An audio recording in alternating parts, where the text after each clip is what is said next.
recording is for authorized internal review only. Unauthorized access will result in immediate containment procedures. When something strange happens, something you can't immediately explain, what's your first instinct? Investigate, ignore, rationalize? Why? I guess they happen all the time. There's no point in wasting that sort of mental bandwidth on kind of spending too much negative time on that. It is what it is, you know. If it's affecting me or my friends or anything, you know, I'll give it some thought. But otherwise, I mean, let's just live and let live. When something strange happens, I mean, you just gotta look for the logical course of action and rationalize things. I mean, what's strange is happening around here. Yeah, there's ways to explain everything. I mean, the logical answer would probably be to rationalize, but I don't know. I grew up reading mystery novels, so I'd probably investigate. No, it's such... When something strange happens, my first instinct is to investigate. I prefer to move towards whatever's happening.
We should be live. Yes, we're live. Yay, I didn't break it.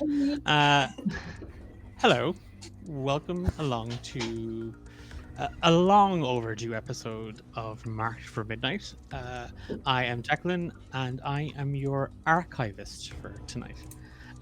We are playing Monster of the Week from Evil Hat Productions. And this is our 80s horror slasher supernatural homage to all things gory and spooky. I am joined this evening by Emma, Eilish, Dahi, and you might recognize somebody new. Not that new. They were here the last time, and they died, and then we asked them to come back. Unfortunately, Richard, who was playing Alex Security down Blythe, has had to step away from the camp due to kind of scheduling conflicts and stuff like that. But Richard will be back for many more D8 Dungeon streams, so you better believe it. We are really, really lucky and super excited to have Kiva return.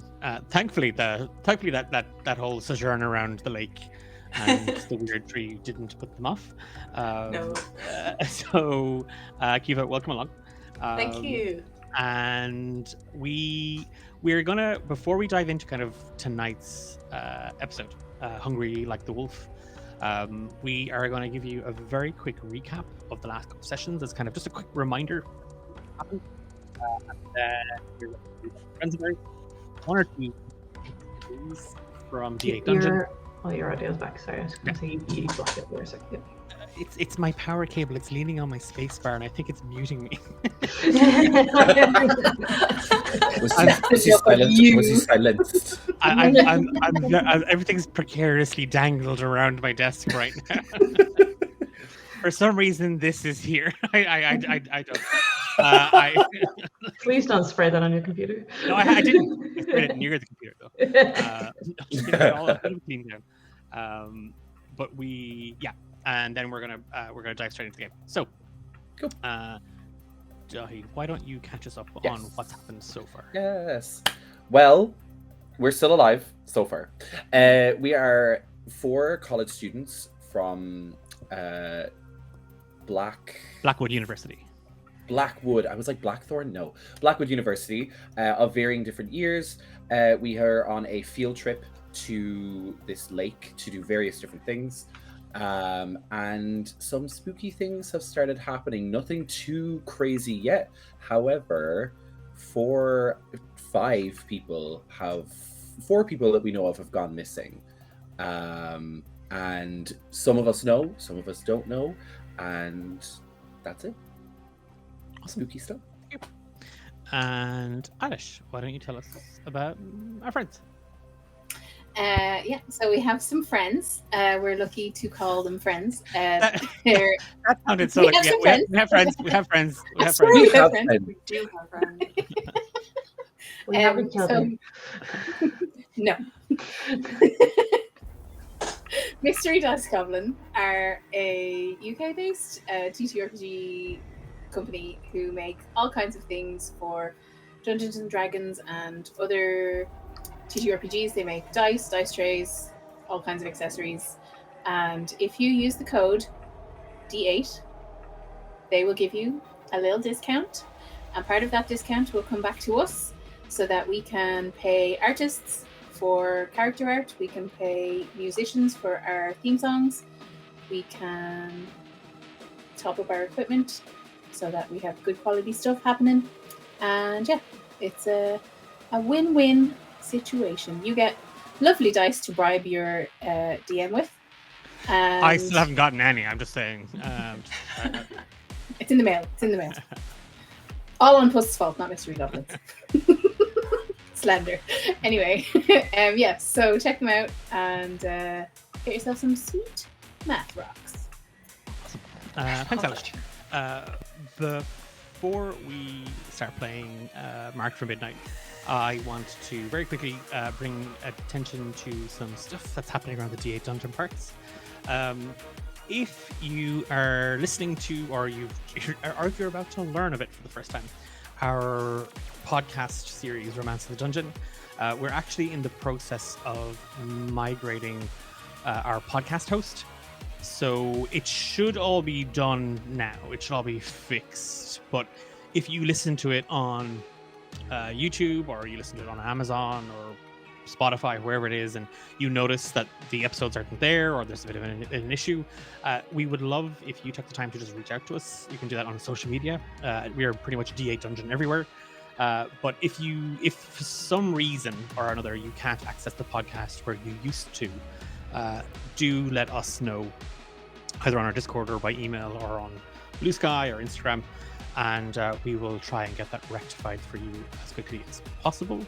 On a small, slightly tangent, but still connects to Romancing Dungeon, we did actually record the penultimate sessions last Saturday. So a 5-year-long campaign spread across 3 seasons is coming to, for us, is coming to an end. It's going to be a year before you get to listen to any of that crap. It's going to be around for a little while. It's still going to be there. But we are bringing it to an end. And campaign tune will start pretty much straight after, because I can't be doing without a project. There are some of our other shows here on Twitch are still in full swing. On Thursday, myself and Ben will be live from about 7:30 onwards with Ben and Declan on our roll, our TTRPG talk show, where we just talk all things tabletop. And even things that you don't think are tabletop, but you can definitely tag tabletop into it. We're those annoying people at house parties. When you start talking about cheese, we somehow turn it into D&D. And it's a skill.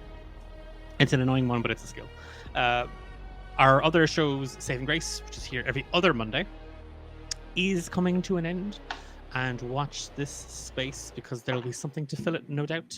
I promised myself I wouldn't be the person to do it, but I think I might do it anyway. And yet? And yet I'm going to do it anyway. And we have TTRPG Trials, which is our other Thursday show. So we stream every Monday and Thursday on Twitch.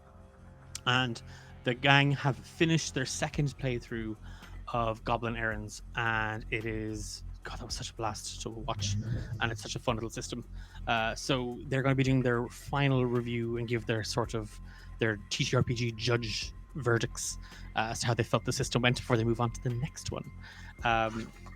Yeah, last thing I'm going to mention, and then we're going to start playing some games, I promise. We are in the process of setting up D8 Dungeon Drive 2025. Our annual, we do a couple of fundraisers throughout the year, but this is our big one. This is our 2.5-day event that normally we run kind of about 11, 12 games for. This year we're doubling that. We are teaming up with the team down in Australia, Hexes and Vexes, and they are helping us fill the gap in our timeline. So we'll be doubling the amount of games, all with the goal of raising funds for Project Hope, who are working with children, young people, families, the elderly, sick in places like Gaza, Sudan, Ukraine, trying to bring aid and support during, which is probably the worst timeline, but in some small way or shape or form, we are trying to help. And if we can do that through TTRPGs, then that's something we're going to do. So if you head on over to our Discord, there's information on how to get involved. We are looking for game masters to help run some of those games. We're not taking the games aren't ready yet to apply for, but we are taking early interest for player applications. And our second annual tournament, D8 Dungeon Mania, is going to return with a slight alteration on last year.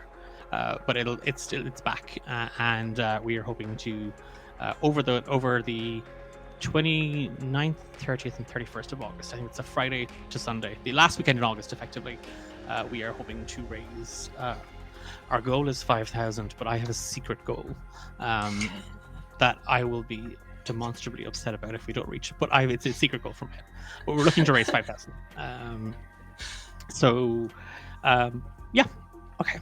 Let's go murder some teenagers / that one old guy. That's me. I'm actually sorry. How irresponsible of me. I mentioned at the start, this is a horror. It is horror inspired. There will be graphic descriptions of violence.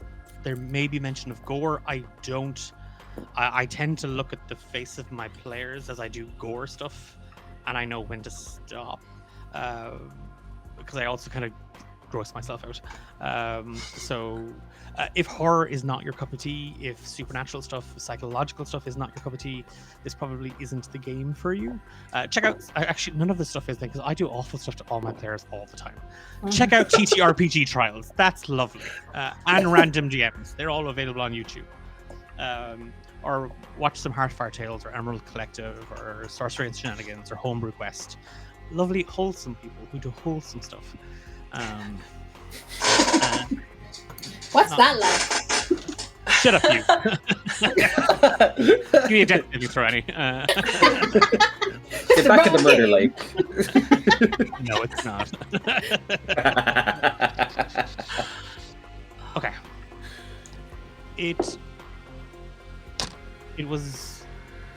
It must have been just after midnight, if not 1 o'clock in the morning, when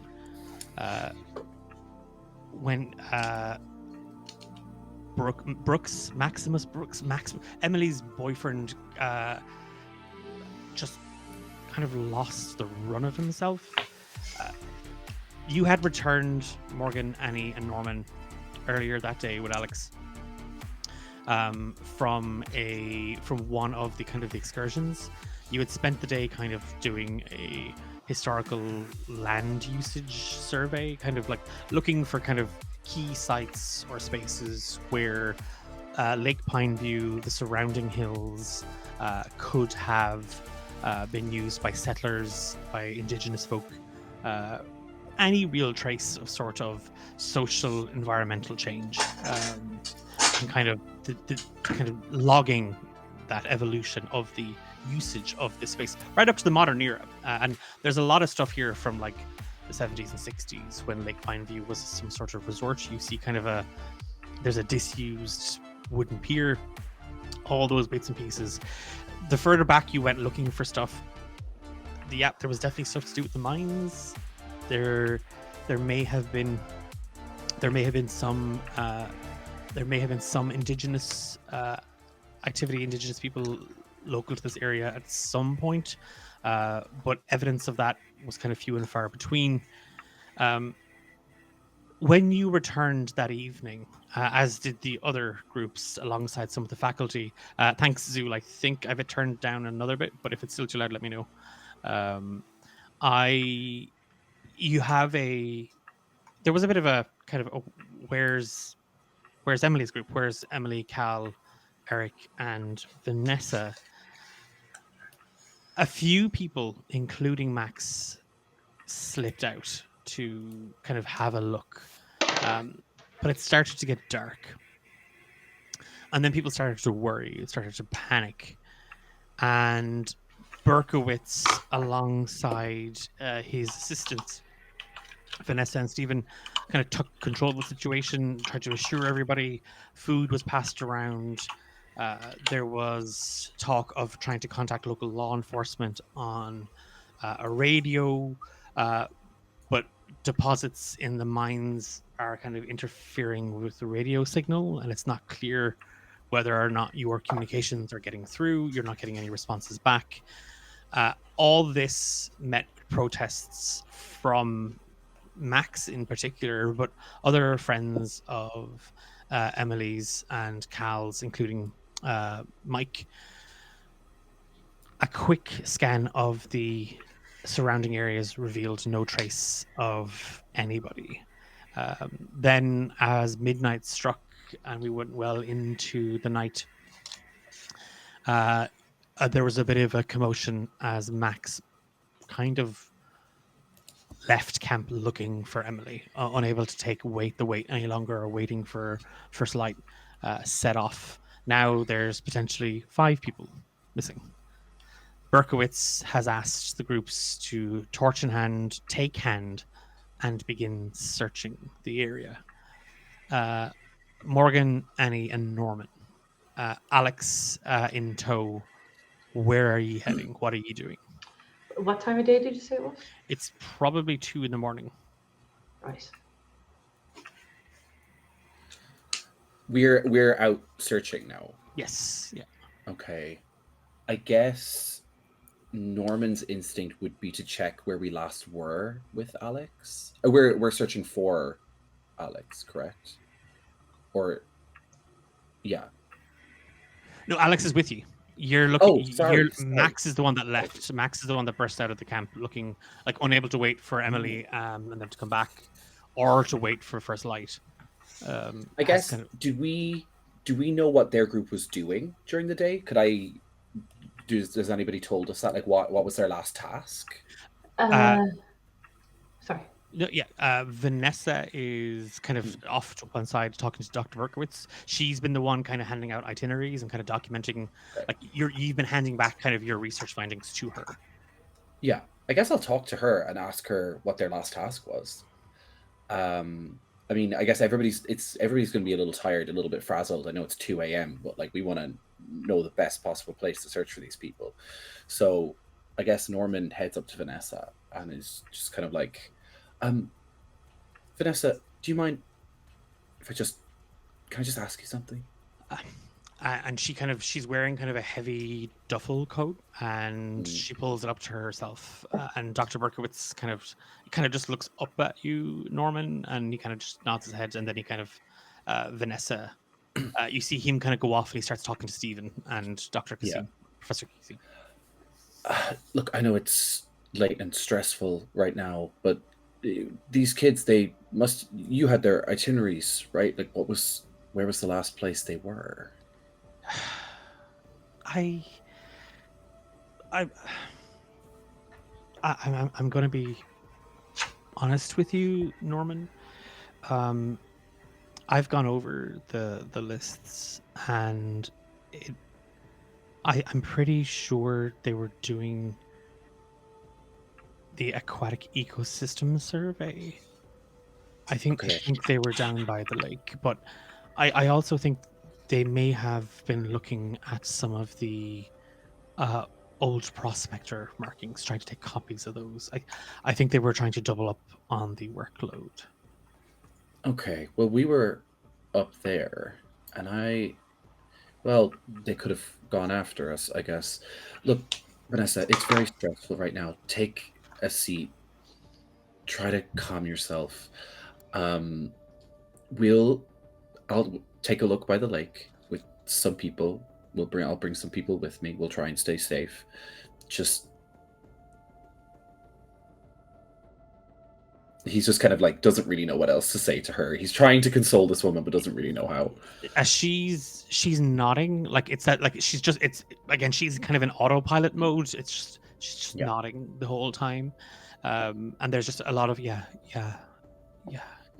I guess just to start off our rolling, could I roll to manipulate a person here? Yeah.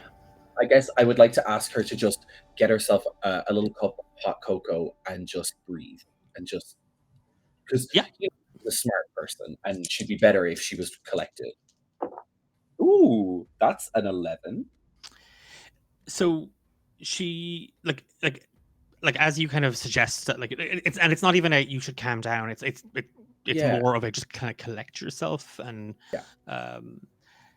it is that she kind of she nods and then you see that like Professor Kasim had been kind of there's always been a kind of a small little campfire just kind of lit and somebody keeps an eye on it kind of taking turns and she's by it talking to a couple of the other students and Dr. Mathis and she's handing out small little cups. She's kind of ladling stuff from a pot and it is you can definitely get kind of hints of like cinnamon and cardamom and like kind of a sweetened kind of cocoa smell from it. And she kind of looks at it and she kind of taps you on it's just kind of it's kind of a more of a brush, like her hand brushes against yours and you feel how cold she is and she nods and she moves over to the fire and she like Professor Kasim hands her a cup and I'm kind of also thinking she takes notes when she's talking to people, doesn't she? She's been very diligent about that, so I'm kind of wondering, did she have any notes on these people? But I don't want to push her on it because she seems very. I want to wait till she's like in a better headspace. So I think I'll head back to the guys with the information. Okay. Morgan and Annie, what are you doing? Just kind of as you're kind of dragged out of your sleep and out of your tents, what are you doing at this point? Morgan's going to head down to the lake anyway because that's where they had the party the other night, or potentially last night. So she's just going to see if maybe they went back there. She's also going to bring a can of beer and her Walkman with her just to improve the vibes. As you sort of set out from the camp and kind of make your way towards down toward that little kind of dirt road towards the lake, you do just hear sort of a Miss Berry, Miss Berry, where are you going? I'm going to trek down by the lake. Not unescorted, you are not. We've already got 5 missing students. We don't want to make it half a dozen. Oh, fair point. Yeah, okay. Do you want to escort me? I'd rather finish. And he's holding his cup, and he just takes a little. And it's Dr. Mathis, Dr. Mathis. Here, see, Master D. He's having. He just. A little warmth for the bones isn't a bad thing. Not if we're going to be out here all night. All night. Okay, can I have some? And kind of Professor Kasim kind of looks at you, looks at the can of beer, and perhaps we trade then. This will perk you up. That will dull the senses, Miss Berry. Yes, Berry. Of course it is. And she holds out a hand. She's got 2 fingers wrapped around the handle of a little tin cup full of like a steaming liquid, and then she kind of reaches for the beer. Yeah, she'll trade. Yeah, that's fine. Very good, very good. Well, they were friends of yours, Miss Berry, obviously, weren't they? Yeah, yes. I mean, everyone's a friend, really. Especially on this trip, and it's such a tragedy what's happening. Oh, it's certainly a shock that they're all lost. And she kind of looks at you. She makes kind of wide eyes, but they're just lost. It's not a tragedy. It's an opportunity to get together through adversity, overcome those odds, and find our friends. I really, truly love that attitude. Thank you for that. You're welcome. Yeah. You're welcome. And again, she's ladling in kind of an extra half little scoop of the cocoa. Okay. Should we make tracks? And then, as you say this, and I'm say Norman, you kind of come back at that point. Annie, what are you doing? Hearing that attitude, Annie is going to have the most disgusted, sleepiest face. Just be like,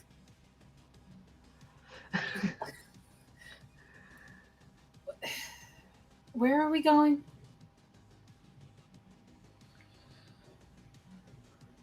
We're probably going to head to the lake to see if we can find the students who've gone on a little trip. He kind of looks at Professor Kasim as he says, like, they've gone on a little trip, like, as if to not, like, ring the alarm bells. Mm-hmm. And why are these irresponsible jerks my problem? I mean, look,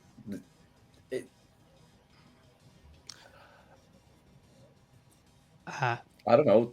They're our colleagues. We got to make sure they're safe. This is we're not explorers. We're not hikers. We're just students. Miss Belly, isn't it? Yeah. Think of this as the hero's journey.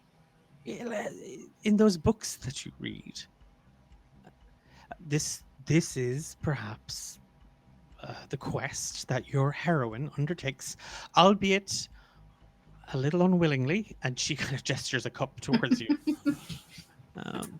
But from adversity, noble. It's the right thing to do, Miss Belly.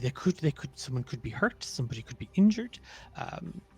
Maybe it's all just a lark. Maybe in my day, back in my day, when we were, you've all obviously heard of the Blitz. I take it you're all well versed on your world history. Does She she mean looks at like? Norman. He kind of goes like, "I'm a scientist. Like, leave me out of this." Did you live through the Blitz, Norman? He's trying to like. What was she referring to? Norman, I just cause you can give me a roll investigative mystery, I guess. It's not investigative because Read it's a not a bad mystery. situation. History's not a mystery. Read a bad situation. I don't know. It's National Geographic Alien. You can add your roll a 2d6 and just add your sharp stat. Cool. Oh, that's it's only a 6. Okay. It's real early. You're not well read up on world. It sounds vaguely World War II-esque. Yeah, that's kind of what Dahi was thinking, but I'm like, Norman is sleepy and not really a history guy. Mm-hmm. He's just kind of like, is that something to do with the Germans in World War II? It was, albeit they were more the aggressor in this situation. I mean to say, we had to be ready and prepared for anything. It's like your Boy Scouts. Norman? Nope. I think we can leave the history analogies alone, especially when we're equating World War II and some people gone on a gallivant. Yeah, and meanwhile, Emma's dying on the inside. Not Morgan, Emma. Fine, this is fine. She's like, wrong, so wrong. And I know my character would know nothing, so I can't even interject. That's even better. That's even better. Oh my god! Sorry, and I also love Kiva's comment. It didn't happen in America, so why does it matter, Professor? It's just American not to care. Yeah, no, true. This is perhaps we're drifting. Yes, I merely meant that in pressing times we have to stand strong and together we will locate the missing students. And Vanessa is sipping away on the cocoa, and again, Norman, a cup is handed to you. Yeah, he takes it and is sipping away. I think he tries to he definitely sticks around Stephen and Vanessa a little bit. He does really want to ask for their notes, but I think he's still a little bit awkward about it, so he might wait till they go investigate the lake and come back. Okay. And see if they have notes about the students in case they are just there and we find them. Dr. Berkowitz, the kind of the head of this expedition, the head of this research team, the head of this group, this activity, kind of approaches. I do think it doesn't look like Mr. Rooks is returning. Some of us are going to head a little up the hiking trail, and he kind of looks towards Vanessa and Mike and that other bunch that are kind of standing around, all kind of again waiting to be told what to do. You see kind of Chris Alvarez, Mike D'Angelo, Romina Ellis, which is kind of they're kind of we didn't, nobody quite saw what direction Mr. Brooks gallivanted off to, so why doesn't his team come with me, and we'll venture up the hiking trail, and you can let me know if anything looks familiar. Dr. Mathis is going to stay on point here. Should anybody need to return or bring word, whatever it might be. Professor Kasim, Vanessa, and Stephen are going to head out towards the car park and that wooded area there. I believe Miss Burial. Quite. You volunteered to take the lake with your group. Excellent. Okay. Well, I don't want anybody traipsing too far. We will first like to contact the sheriff's office. These damn transistor radios, and you see him holding kind of a little walkie-talkie. You've all obviously been furnished with one, though the further we do seem to disperse from our locale, the signal seems to get interfered with. So don't traipse too far beyond the edge of the lake, please, at the car park. And he kind of, well, best of luck to all of you, and if you find anything, if you see anything, radios. And he kind of turns. Do we know roughly how long these people have been gone for? It's been kind of, you were all there, so you arrived, you went into town, you did your first activity, so these are over 3 days. This is the day of the second activity, so this is kind of like day 4 of the trip. They went out that morning. They have not been seen since. Oh, so it's been like probably like nearly 12 hours, like. Yes. Or more than 12 hours, probably. Yeah. Mm-hmm. Yeah. Ooh, okay, that's rough. And again, there was that initial sort of, well, maybe there'll be the last group back. Maybe they went further than the others. Everybody kind of leaves with kind of map, compass. Like you were all handed these things when you went out, on your first kind of excursion. In that there are rations as well. There's energy bars and there's little kind of hydration packs. So it was a thing of maybe they just got further out, and then as it started to get darker, that's when panic started to set in. I think Norman is like really kind of, he's very like as logical as he can be. And he's like, the first 24 hours in something like this are the most important. So he's already like, we don't need to be like, we need a broad search is like his immediate thought. So when they're like, oh, don't go too far, it's like, how are we going to find them? Like, you know, I think he's a little bit concerned about that, but he's happy to head to the lake with everyone. Okay. Morgan, Annie, and Norman, you are going to head down towards the lakeside. Max, we're going to go back a little bit. And you've roused the camp from its slumber. Everyone's a little slow to react. Everyone's a little slow to respond. It's not surprising. They didn't seem all that concerned when Emily didn't come back. Emily and the others, but mostly Emily. Berkowitz was of no help. He rambled. He promised to contact the authorities. That fell through. There's no sign of the bus driver. He hasn't returned since the previous day. Or when he dropped you, and then you have gone running into the woods, kind of looking for them. She had told you that they were going to be doing stuff with the lake, that they were going to be doing, like they were going to check kind of like the water's ecosystem and kind of like what could they determine from that.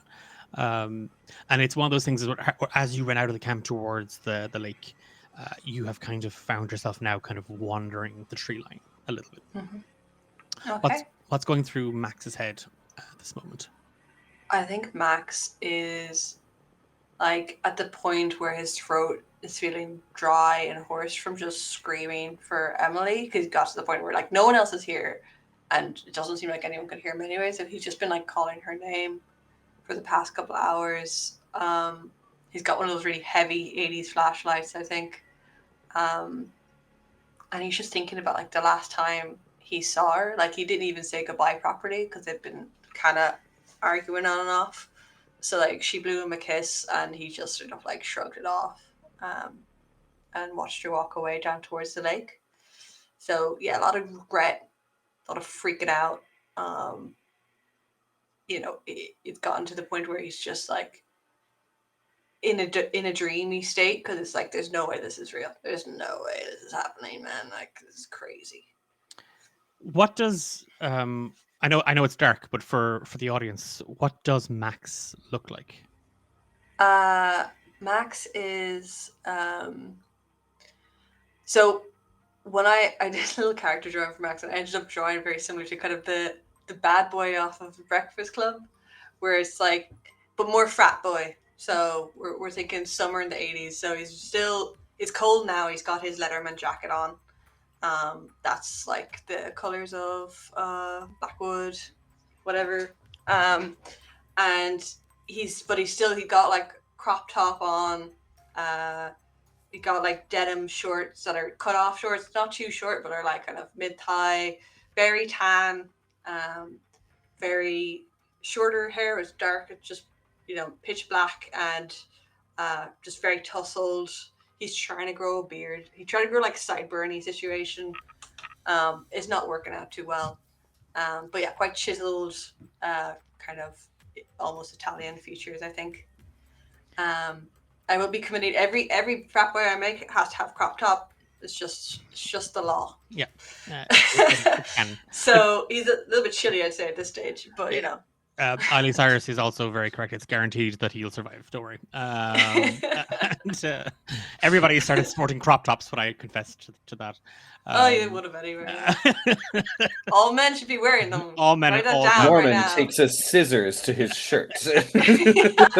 37. Come on. It cuts through his tie as well. Oh yeah. It's the crop tie.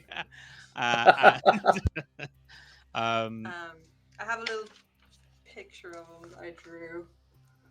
So this is my image, my vision. Honestly, because that art came through around, I went, well, that Max living anyway.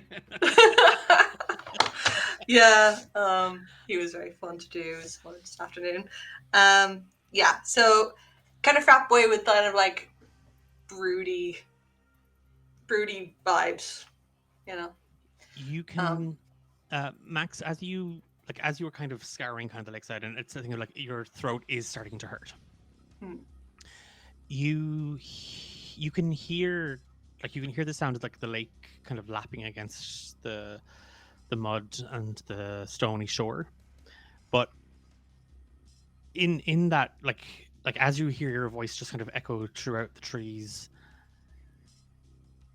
you hear a voice that's not your own call out Emily.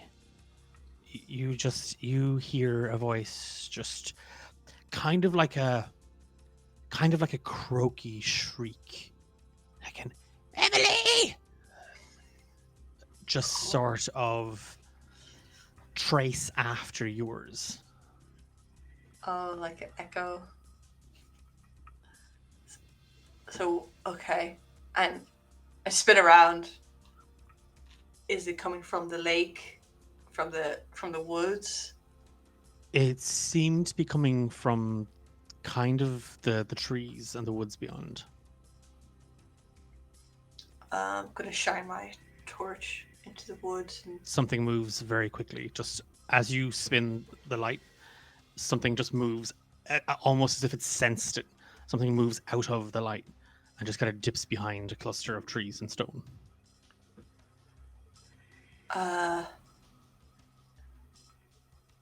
Emily?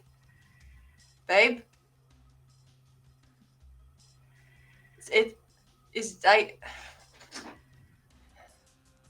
And he's gonna take a step towards the forest. See if you can see around that tree. You can, as you step closer, you can hear something moving just behind the tree, and there's like the tree seems to be leaning against a large kind of rock that just jags out of the ground, and you can hear something just shuffling there. And as you get closer, Max, there is just this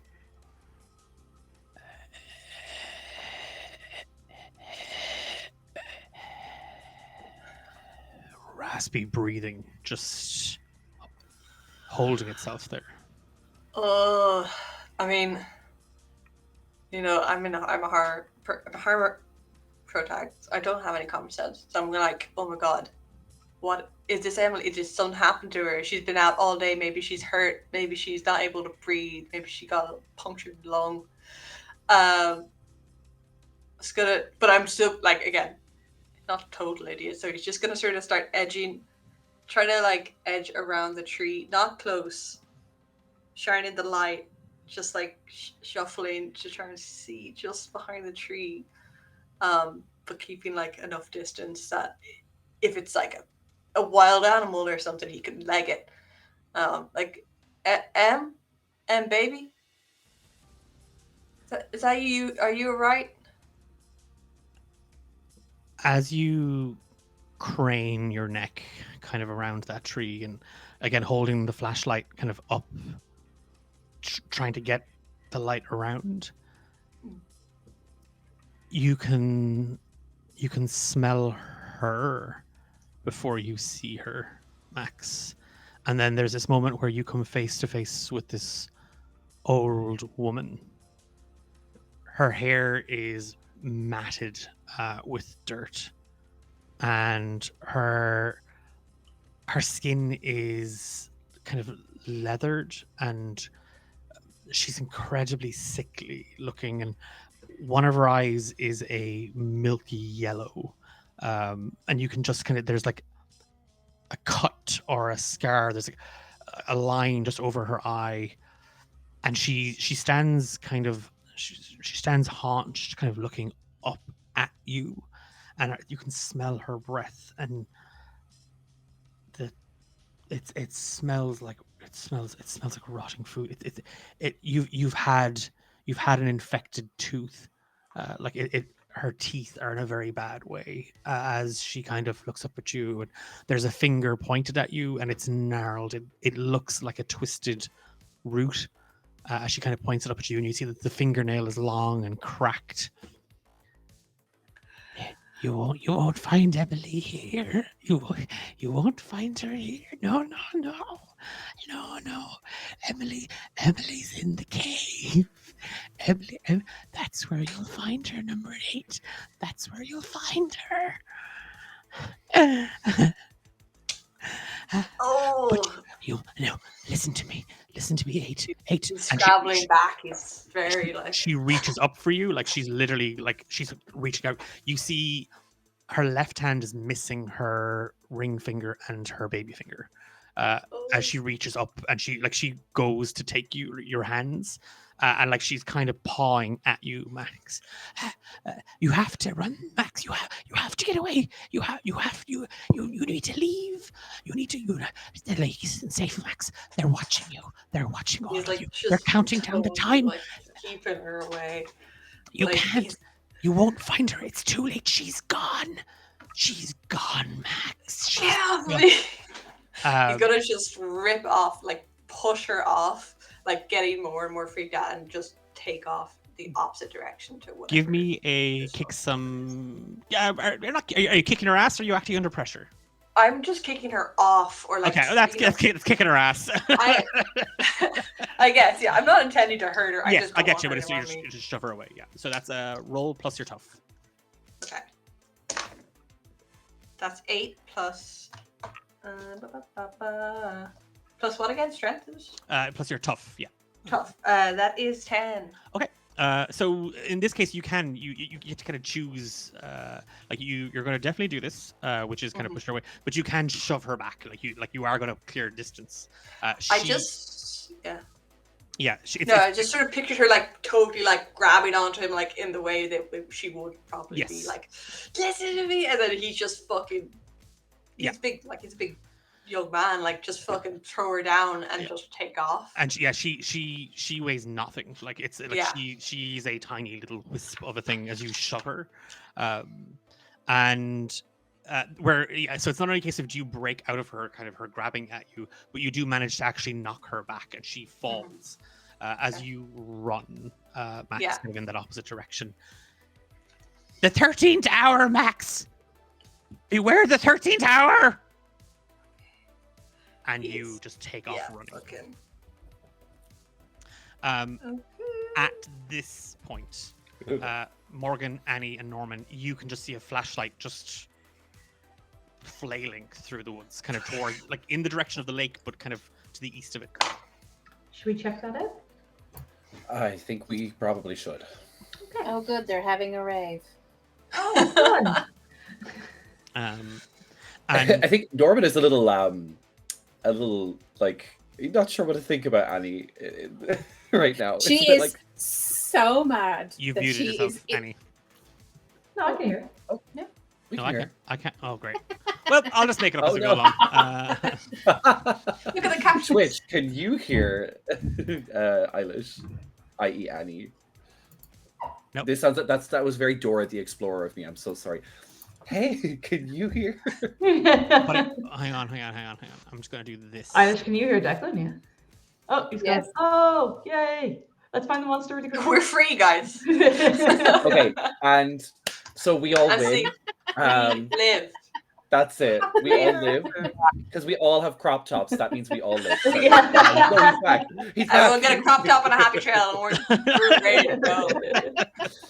It's the key to success in all my games. It's been unlocked. Write that down. Write that down. Somebody write that down. Hot guy.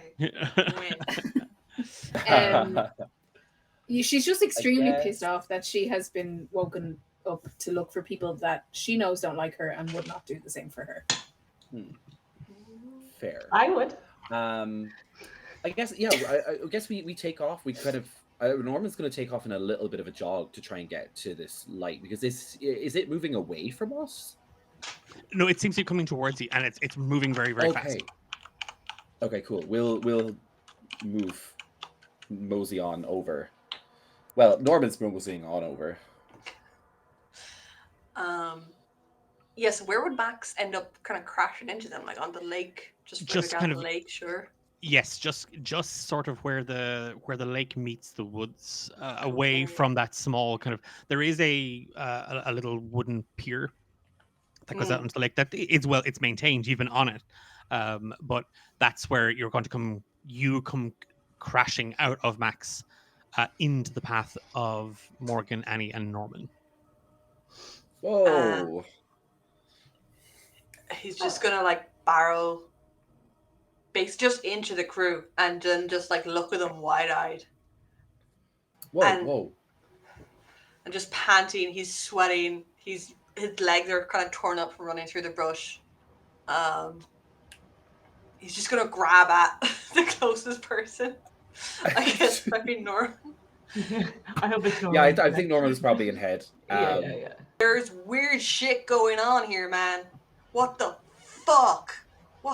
This Okay. is warped. Let's bring it down. I understand. There's an early old woman in the woods. What's Is going she on? okay? Why is there an old woman I in the don't woods? care. She's the fucking. Where is Emily? Did you find her? Have you found her? Did you Annie, drink the cocoa? the fuck? No. Who's this bimbo? Whoa. Annie, Okay. We don't need to be throwing stuff at each other. I think the cocoa is fine. I think Emily. We are looking for Emily and her friends. We were looking for you. It doesn't look like also. it. Sounds like somebody's just drinking cocoa. Well, we're on our way. And now there's weird Lake. old ladies in the woods. Are you? Can I check him to see if he's like hallucinating or something? Like, are you okay? Are you feeling all right? Like this is. Do we have torches? No, man, I'm wigging out. Can we check the reflexes of his eyes with the torch? Yeah. His pupils are blown just from fear alone, I think. But like, he's like, Professor whatever. I'm wigging out, man. My girlfriend's been gone since this morning, and no one seems to care. Let's not. We do care. People. I know at there least are one of you plenty of doesn't people. care. Can you Okay. can you take us to this woman, because old people love me. Look. You can go up into the woods and find her yourself, because there's no way I'm going near that gnarly old hag again. Oh, that's not Listen, old woman or not. She in the said woods, Emily is dead. She might have killed her. I understand, young man. You're operating at a very high level right now. Adrenaline is spiking. Things are crazy. I think you might just need to sit down and collect yourself for just a second. You are old women in the forest. Yeah. You think an old woman murdered Emily? I mean, if there ever was an old lady that's capable of murdering somebody, that old lady would do it. She looked like a witch, man. It was gnarly. It was jacked. Seriously, Max. Why how is there an drunk old are lady? you? What? I haven't even eaten anything in 8 hours. Or maybe that's it. Let's get you something to eat and something to drink, and just people are looking for you also. You've been missing too. Because I'm looking for people who are actually missing.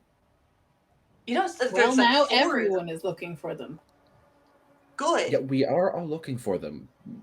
This is a concern shared by everybody back at camp.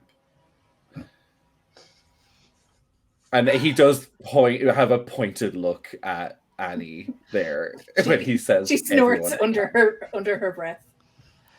Cannock Valley girl, I know you don't give a fuck. Valley girls. Yeah, right. In this moment, as you are all kind of standing around, deliberating, are we going after the old lady? Are we going kind of back to bring Max up to get him something to eat? There's a rustling sound, and the wind picks up, and sheets of paper just come, are caught on the wind and just come rustling past. Can I catch one? It's a drawing. It looks like an etching. Oh, like our etchings from the forest.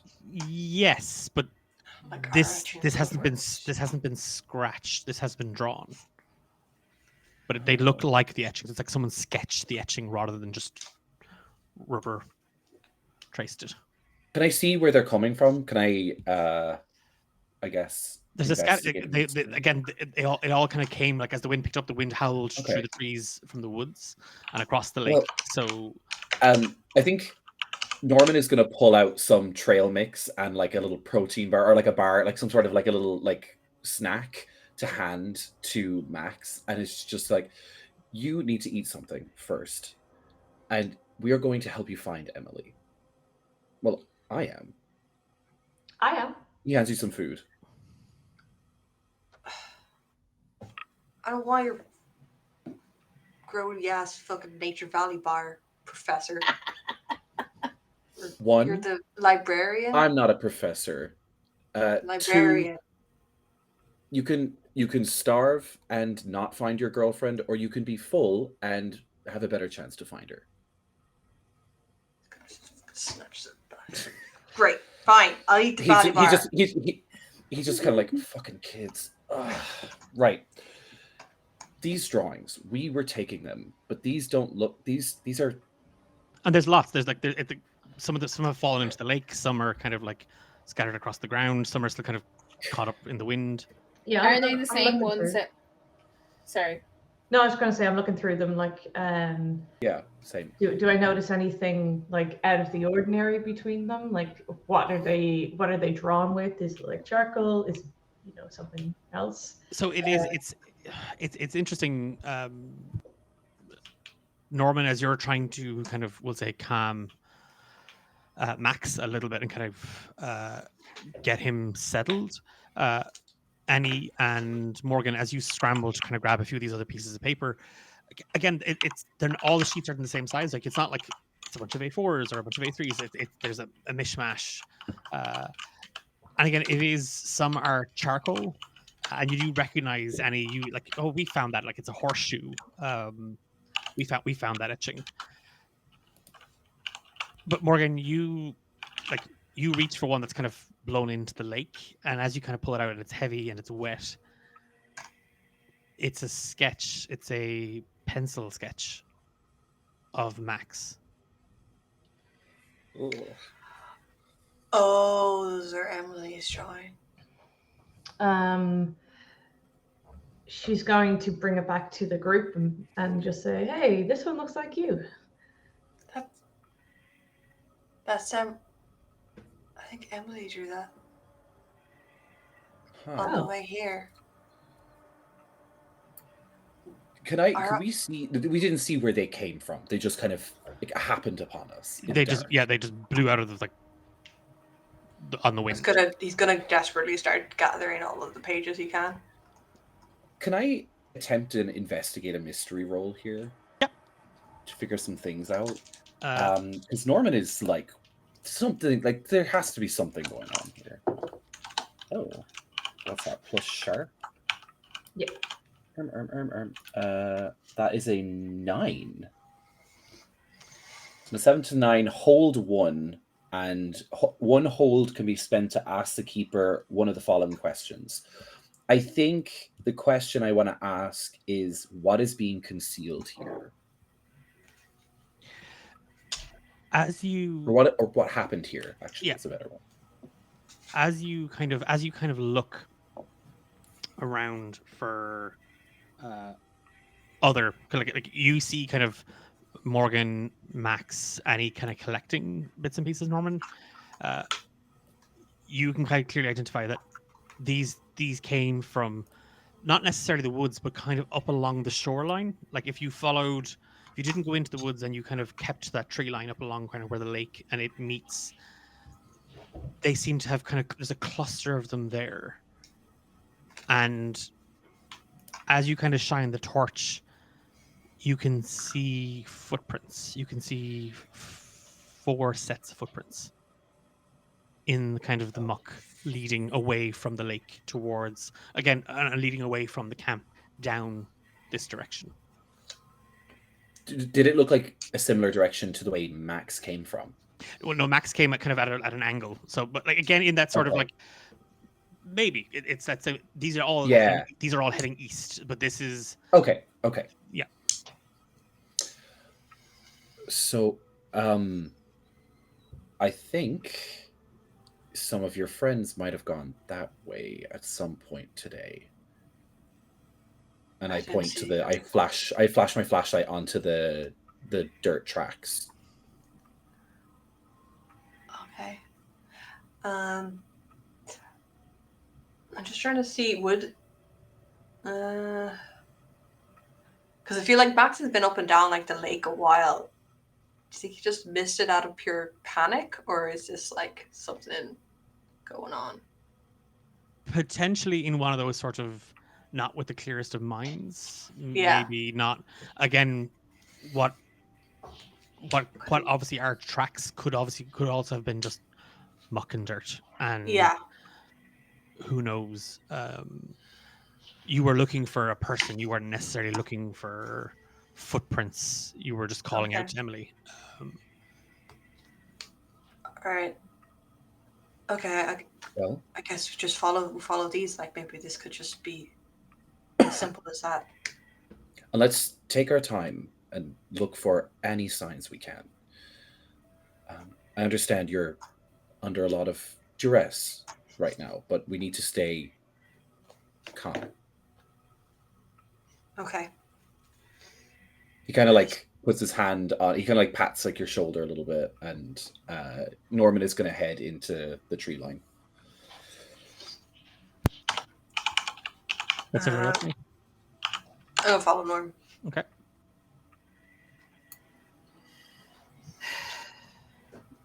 She doesn't want to be left on the lake shore by herself, so she will also follow, I suppose. I'm still here. Doesn't want to be left alone with Morgan. It's bad enough they have to share a tent. Poor Morgan. No, it's She's fair. only terrible. No, I'm kidding. I love her. I did just have a read through of my stuff that I have, and I do have a wizard's tent that looks shit on the outside and is magical on the inside. So, But it doesn't because you don't have that stuff. balls. We don't have that Yeah, stuff we have yet. none and nothing. Yeah. We're basic bitches right now. We're basic. Yeah, I'm going to follow the group. She's starting to lose some of her optimism just with the vibes and stuff, but she'll follow a bit. Yeah. I was gonna. No, let's just go. Okay. And sorry, and Annie, you're kind of going. You're just following along as well. Kind of torches in hand, and kind of it's difficult here to kind of move, kind of as a group, kind of bundled up. So it's kind of almost single file, with kind of Norman taking the lead on the tracks. You find yourselves sinking into the muck, like it's that. This is very wet. This is water clogged on the edge of the lake line. It's not the easiest to traverse across, and occasionally you might catch yourself on a rock or on a kind of a coiling tree root or thorns. But again, there are these pages, there are all these different etchings sort of just all over the place. And as you kind of traipse further away, the only thing you kind of have are the sounds of your footsteps, the sound of the lake, and the occasional breeze through the trees. All four of you get a sense that to your right, along the woods, something is watching and something is following. It's just that shiver down your back, that feeling of being watched. Can I? Never mind. It's not really a.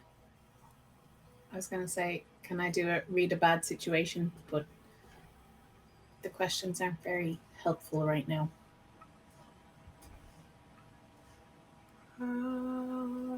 Well, maybe any dangers you haven't noticed. Be good. It's not a bad one. Yeah. Okay. Well, that's a 5. So never mind. So again, anyone that failed a roll, don't forget to mark a little experience on your sheet as well. Yes. I failed one earlier, I think. And Annie, it's that thing as like, would Annie be kind of looking for it to find it, or would Annie be looking away from it? So she is becoming increasingly familiar with the sense of being watched when there's nobody around. Mhm. So that kind of like triggers her, and she's like, no, my book is not here, it's in my tent. So it has to be something else. So she's kind of, that kind of puts her on edge, that it's a familiar feeling, but it shouldn't be in the position that she's in, it shouldn't be there. You trip and fall, and all of you hear just this wet slap, and you have, it's not, you don't fall into muck, you trip over a stone, and you've just sort of gashed your left knee. Like it's not a deep wound, but it's a heavy graze as you stumble over it, and you hear something clatters as you fall, and it's not just stone, it's like a hard plastic sound as you stumble. Oh, this stupid woods. Annie, are you okay? Yeah, it's just my leg. It's fine. Because Why Norm don't will you just even help trip Annie over? up if he can. She'll take his hand and just kind of right herself, and then look around to where the noise came from, the plastic. Again, if everybody is kind of turning for this, you all look back and like kind of where Annie is, and you see there is just a faint light kind of emanating, and you can hear something. You hear something kind of mechanical, and then you just hear, seriously, Cal, put the camera down. It's kind of like it's getting old. It's giving me really. If you're gonna shoot, at least shoot from my left side. That's what Max likes. And all of you clearly hear Emily's voice. Whoa. Oh, coming from the camera? Coming from this little box with a little light on it. And yeah, again, if you are Max going to lunge for it or reach for it, Yeah. it is. It's a camera. It's a heavy Camcorder. set, and it's clunky, but there is a little viewfinder has kind of popped open on it, and you can see that's what the light source is emanating from it. Yeah, she's gonna pull it up and like bring it really close to his face, but like also kind of turn towards everybody so you can have a look in. Just tears like just Norm has a look in. It is. It's you clearly see Emily and Vanessa in the background in the lake doing a handstand. That's probably Eric. The legs splash and then Eric pops up, and yeah, it's Eric. Emily kind of just rolls her eyes and just kind of claps. It cuts, and then it's just this huge rock, and Vanessa has taken some sheets. She's taken the etching pad, and she's taken the charcoal and the rubber backing, and she's pressing in against it, and you can just see slightly kind of in frame Emily and the sketch pad, and she's drawing it. You hear Eric say something along the lines of, "Is this kind of a prospector's thing?" It looks like compass points. Like it looks to be sort of a different sets, and there's 12 directions off of it.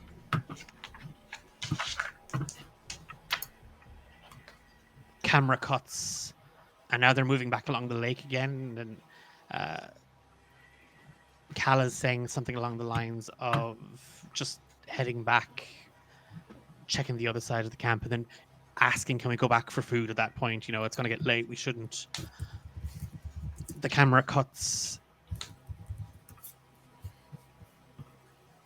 and you just see the camera lying on its side. And you can just see grass. And it moves. Something picks it up and tilts the camera upwards, and it is heavily laden with fog, but you can just make out kind of silhouettes. And there are Cal, Emily, Eric, and Vanessa hanging from a tree. Oh. And then the camera cuts out. Then Max drops the camera. What the I think fuck? Norman is going to hold on to it so that they have evidence of what happened. He's going to like pick the camera back up and just be like, he's kind of stunned. He doesn't really know what to say, I think. That's got to be a joke, right? That's got to be like some kind of fucked up. I'm pretty sure at least one of them are in the AV club, right? Like they're just messing around. Regardless, we need to get this back to camp. Right. Yeah. Yeah, we should get back to camp with the camera and then get everybody to go and find wherever that. We know the direction they might have gone, so. And if the camera was here when this was filmed, it must be close by. So the camera starts to play the original scenes over again. Okay. Can I like find a way to like Shut it off. kind of shut it off? Again, if you kind of snap the viewfinder shut, and again, there's a kind of an on-off toggle switch. You do see property of Blackwood University Media Department, kind of like labeled on the side of it, just illuminated as you close the viewfinder. Norman, you toggle the off. The light on the viewfinder stays on, and you can hear. You can still hear Emily saying, "Shoot me from the left side. That's my good side. That's the side that Max likes." Okay. Yeah, I think Norman is like. Look, it must be just glitching or something, but I think we need to get back. We need to bring this back to camp, and we need to bring everybody this way. Yeah. Sound good? Sounds good. Yeah. Gotta Okay, go back to camp. let's go. And be careful this time. Let's just be careful. Okay. I think, Norman is going to like take up the rear of the group this time instead of the lead, and is going to be very vigilant on their way back if they're heading back. Okay, Norman's in the rear. Who's leading the group back? Oh, yeah, definitely happy to lead. Yeah.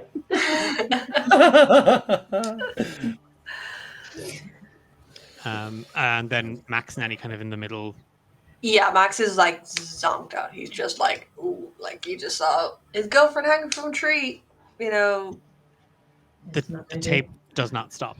Yeah, and he keeps hearing her again and again. Is there a way that like Norman probably has like a jacket? You might just try and muffle it a little bit because he doesn't want to put this boy through anymore. Like, it is that thing. Like as it doesn't stop and you walk off and you just see Max in this zombie state, Norman. You bundle it up in your coat. It's still there. It's muffled, but it's still. It's fine. Still it's there. Nice to hear her after so long. okay. Morgan, you take the lead on guiding the group back through. I want you to give me an act under pressure roll. Okay, I have a -1 on that. 7, so 6 total. Oh. Market experience, at Yeah. least. You We're gonna die episode 4. you take the initiative because that seems like the right thing to do. Yeah. It's the right thing to volunteer. It's the right thing to help. But as you kind of file out and you can hear, gosh, you can hear them, and what's worse is when it's silent and the image of it stays in your mind, the image of the tree and the 4 of them, and you can't get it out of your head. And you can hear the footsteps behind you. And you've kind of lost yourself kind of in that thought, and in, well, if I'm listening to that and I'm listening to the lake and we're heading this direction, the lake is definitely, and it's something, as you kind of turn around, you don't hear the lake anymore. And you don't hear Max, Annie, or Norman. You don't hear the tape. And you don't see their flashlights.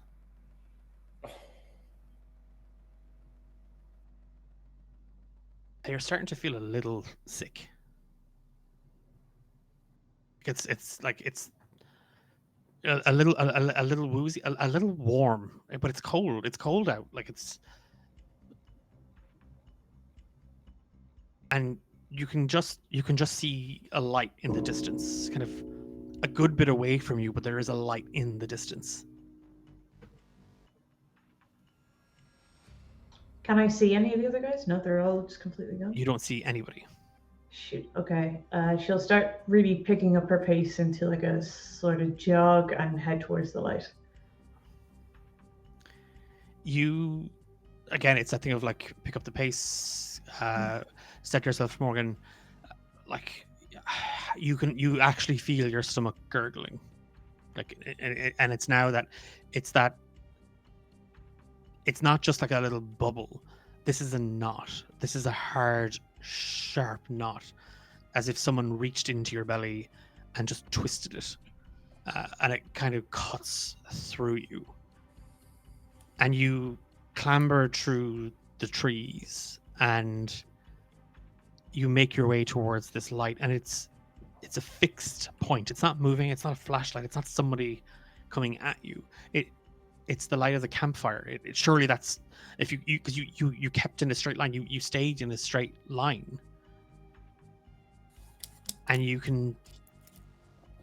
just make out a small cabin. She's sprinting now at this point and heading towards the cabin. I'm not sure if you want anything to happen between here and there, but she's going to start banging on the door if she gets to it. Yeah. You bang on, but you do actually hear the sound of an animal inside kind of groan. Oh, great. So it was phenomenal timing, to be honest. Yeah. It's this low sort of annoyed little bellow out of this thing, like it's disturbed, and then you just kind of, everything inside rattles as something thuds against the ground. Max? And then something starts to scratch against the door. Can she look into like a window? Can I do like a investigate? You can kind of peer inside. This is where the light is coming from. There is a small little lamp, like a little oil lamp in the corner, just kind of hanging, and they're scratching against the door. It turns up as you kind of peer in. You see a very large, very heavy basset hound, just literally full paws up against the glass and just right at you. And she should be like, "Oh, hello, gorgeous. How are you?" The table that he's on starts to just rattle, as his whole back legs just start going. Oh, you're a silly pup. She's going to try open the door to go into him. You kind of, again, leaning back from the door and turning, standing there at the doorway, you see an old woman, just covered head to toe in filth, her hair matted against her scalp, like she's wearing a very old, weathered kind of waders, and like just layers and layers of fabric and cloth that are just mucky and brown with the dirt. Just that sort of like caked dirt. Some patches of it wet, some patches of it dry, and you don't know where it begins and she starts. Oh, hello, lovely. I seem to have gotten lost. Would you mind pointing me back to where the campsite is? You mustn't go there, Five. I tried to tell 8. I tried to tell them all. They've gone to the Hanging Tree and they've gone to the Barrow Falls. You don't belong here, Five. You've led them to me. You've led them to me, haven't you? And she just starts. She reaches down into her side like a little bag at her, and she takes out a like a jagged-looking kind of knife. She's going to try dissolve the situation a little bit. So she will say, I don't mean any harm, and could you potentially tell me where the Hanging Tree is? Can I use +2 charm to manipulate someone? Yeah, you can. You can manipulate someone. I didn't need to say what my plus was there. Sorry. Old D&D stuff. Don't worry. Yeah. Okay, brag. Yeah. So that's super charming. That's 9. It's 9, which is 11 total. Okay. Yeah. So with a 10 plus, you want her to put down the knife, is it? Yeah, I just kind of wanted to relax a little bit, just like, see me as not a threat. So I'm saying, it's okay, what's your name? Can I help you at all? Yeah. She, like, again, and it's not a case that she just tucked the knife out and she just kind of waves it at you. Like, she lunges at you, Morgan, in that kind of same motion. It's slow, and you're able to kind of step back, and you do kind of step back into kind of like some boxes and stuff falls over. As you do this, she kind of seems to kind of catch herself.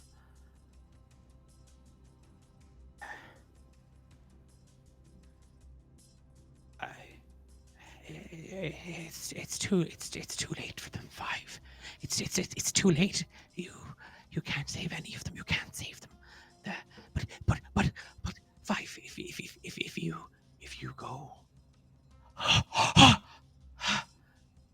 And she pulls back her arm, and you see that her right arm, it's black and yellow with bruises. It seems slightly mangled, like a break that didn't quite heal the right way, and she turns her hand over slowly, and you see her kind of wince, and on the other side of her arm you see the numbers, Roman numerals, 1 to 12, and all of them have been scarred through. This is like it's all scar tissue, but all of them are fine except the number 5. All of them have been kind of just sort of slashed through, but the number 5 is fine, and it's a circle. There's a circle of a scar around it, and she touches it. I was 5 the last time, and you must go. You must go into the lake, and you must escape. The others are lost. The others are gone now. You won't get them back. It's too late, but you can stop them. You can stop them, and the 13th hour won't happen. It won't happen again, and they'll have to try, and they'll have to wait. But you'll be ready. You'll be ready, won't you, Five? Because I was ready, and I stayed, and I waited, and I watched them, and they didn't know that I was watching them. They didn't know that I saw. They don't know. I know what they're doing. I know what they're doing. I know what they're doing, Five. And you can stay alive, and it won't happen. It won't happen, and we'll have more time. We'll have more time to stop them. We will. Okay. But, and she just starts muttering to herself. Great. So which way is the campsite? She is visibly like shaken by this. No, Like, I can't. I can't. And the knife comes back up again. You have to stay alive. that's my In. goal. Yeah. In. And she boots the door, and like you hear kind of a yelp from the dog inside as he gets a bit of a wallop of it. And then she kind of skirts. She's gesturing for you to go in. Yeah, she'll go in. She steps in, and the door closes behind her.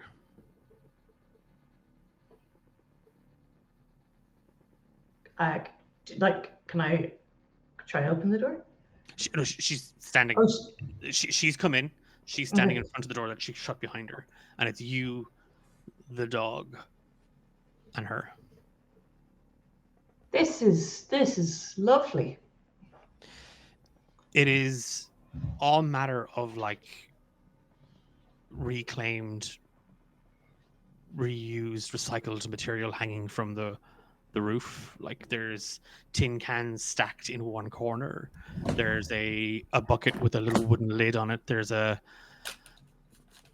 couple of sheets on the floor that seem to be stuffed with dried grass and leaves. There's a little table that's kind of like standing on three legs against the corner, and it's where the dog had kind of leapt up on, and you can see that there's some foodstuffs. All around the walls, though, there are just maps and drawings and names. And you can see missing posters. Old, tattered, weather-worn, sun-bleached posters. Just maps and everything.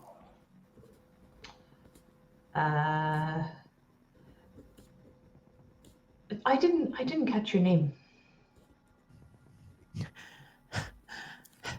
No names. Only numbers. Only numbers 5. We can't both be 5. Can I call you 5A? You see her eyes kind of drift away from you and to the wall. And there's a poster of a woman missing. Evelyn Rook. It kind of looks like her. Is this you? And she nods. Okay, but you don't want me to use your name? It doesn't. I said it, the names don't matter, 5. Okay, well, I'm Morgan. All right. Shh. And the dog perks up.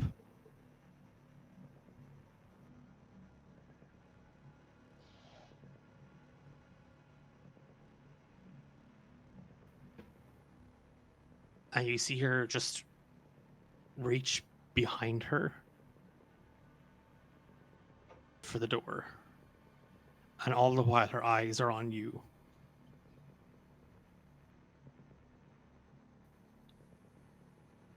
And she goes to turn. And you hear the doorknob rattle in her hand.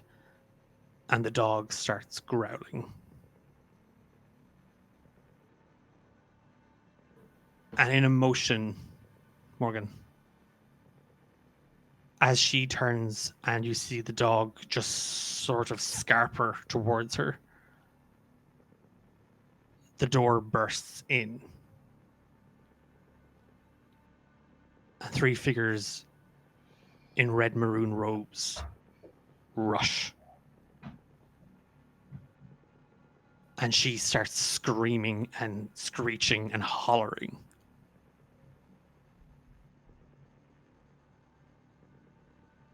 Take Miss Berry. Alive. And one of the figures lunges for you. She's going to scream. Do I recognize any of them? It's that atypical sort of puts her up. Yeah, she's just going to scream. I tell you what, give me an act under pressure. 6. Oh, more experience. More. No, yeah, everything is a blur. Everything is just what? Like it's that you can't. You see that old woman screeching and hollering and scratching. The 2 figures that are on top of her are struggling to hold her as this other one barges in and barrels towards you. He or it, the figure, the dog kind of lunges at it and goes to bite. When he does, he just brings down a cudgel and he hits the dog, and there's a yelp, and the dog falls to the side. It was Fia, and the hood. Sorry, that's a D8 dungeon joke. I can feel poor Louise in the distance. Like, what did I do? Did I just maim another dog? Sorry. Oops. Back in the room. You have a moment where like everything, it's all just kind of spinning out of control as this finger looms towards you, and someone just cracks you into the side. The same finger cracks you into the side of the head with the cudgel. Max, Annie, and Norman. I will mute myself now. It's a moment where you kind of, Norman, you holding the camera, holding the tape, you can, it's whirring, like you can hear kind of recording. Sorry, you can not record. You hear rewinding. That's what I meant to say. You hear kind of the tape rewinding as if it's getting ready to play again. And in an instant, you just feel your stomach retch. This shooting, stabbing pain as the contents of your stomach, the granola, the trail mix, the cocoa, all of it just comes up. And you have a blinding headache, just a stabbing pain right behind your eyes. And Annie, you hear the sound, and you feel queasy. And then you smell it, and you vomit. And Max, you're kind of stuck between the pair of them, as they both like, you see Norman practically drop to his knees, throwing up. What kind of grody fucking cocoa do you guys drink in there? I'm just like pulled by the absurdity, the weirdness of the moment out of his like immense grief. Promise I will be having a discussion with Professor Kasim. I feel awful. Yeah, you smell awful, man. I didn't even drink that much. Yeah, you don't smell good either, girl.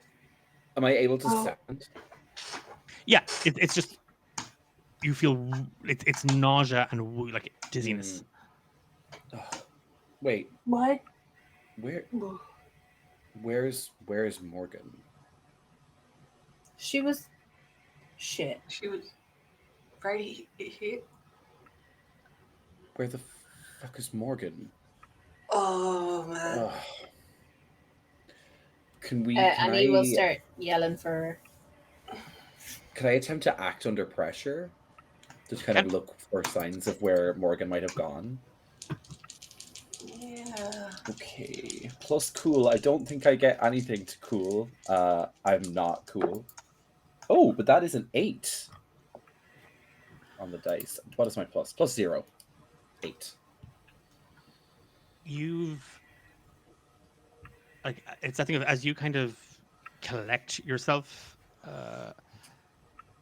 There's a moment, Norman, where you you thought you see something in the woods, like you see something kind of there, like moving, but then you can see Morgan's footsteps. You can see their footprints in the mud. Like you could follow them, but then there's somebody else moving in the opposite direction. So you see 2 sets. No, you see a person. You can just make out a person in the woods. But you can also see footprints leading in the other direction. So if Morgan went in a straight line, that's the line that Morgan went. There are no footprints leading into the woods from where you currently are. So we see a person. Can I make out any details on them? No, it's too dark. Can we not to alarm read? you, but there is somebody running that way. Can we read a bad situation? Kind of. Cool. What will I say? What's? I guess it'd be like what's? Biggest threat. Biggest threat, yeah. Oh, 6 and 3 plus what was it? A sharp. He's not a very sharp boy. Oh, he got plus 1 sharp, so 10. Okay. Nice. You have to hold 3. Hold 3. Okay, what does that mean? Like 7? You can spend 1 hold to ask a question, so you can ask 3. Okay, so I'll ask that question. What's the biggest Or threat? do I have to ask a question, or could I just roll? I think, the reading a bad situation allows you to ask these questions. You're kind of you're kind of giving me prompts to tell you kind of Okay, yeah. Yeah. And then for the record, I'd also let you deviate from that list. It doesn't have to be. Yeah, I think was sort of gonna ask like that. I feel like either is the biggest threat or just like what's more real in the moment, I guess. Is that Morgan or are these Morgan's like footsteps? In this moment, Max, you can hear the lake. You can hear the wind. You can see the footprints as Norman points at them with his flashlight, and you see they are following the lake line. They are following the kind of if you go this way, you're going to make it towards that wooden pier. Like you're going to make it out.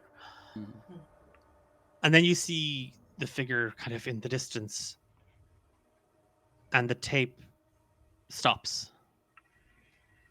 And then you hear it clunk, whir, and starts to play again. And it's muffled. Maxie? Maxie, where are you? I don't know where I am.